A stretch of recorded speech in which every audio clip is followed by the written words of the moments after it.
And this little piggy went wee wee wee all the way home.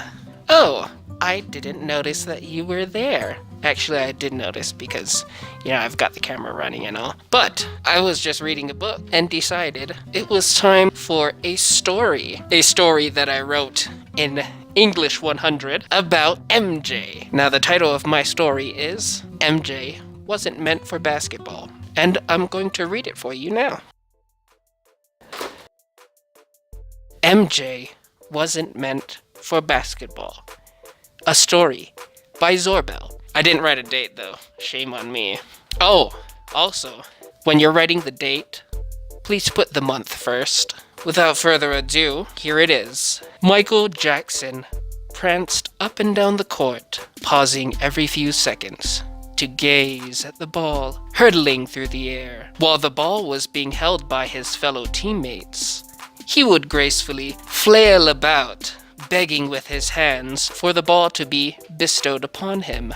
Dennis Rodman, one of Michael's talented companions, reluctantly acquiesced, and he gently lobbed the ball over the gaggle of competitors towards Michael's outstretched arms. Dennis immediately regretted his decision as he watched the ball sail through the air, only to plant itself on the firm soil of Michael's face. Tears welled up in Michael's eyes as he felt hot pain surging through his head.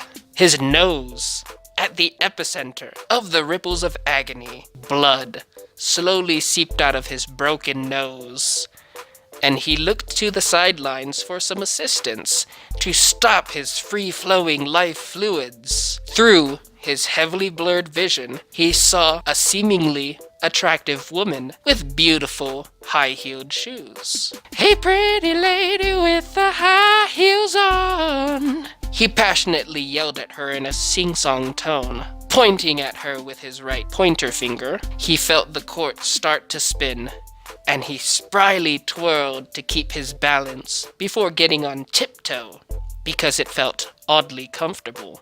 As he did this, he felt another surge of pain rising from his groin. So he grabbed at his groin and head simultaneously, hoping that slight pressure would dull the tormenting discomfort. He realized he was mistaken moments before he toppled over and fell unconscious. A hushed silence fell over the entire stadium as everyone watched MJ crash to the hard floor. The silence was deafening. Coach Daly broke the silence. "What happened?" he inquired of his assistant. "He was supposed to be the best!"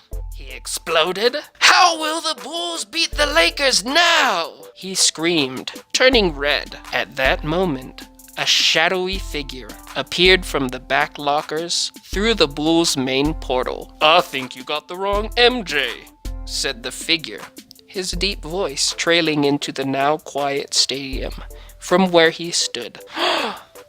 "Are you my MJ?" Coach Daly asked. "No!" the figure shouted. As he stepped from the shadows, he was a tall, gangly African-American male, decked out in the Lakers uniform. "Things about to go down," he said confidently. "I'm Kareem Abdul-Jabbar." The end. This has been MJ Wasn't Meant for Basketball, a story by Zorbell.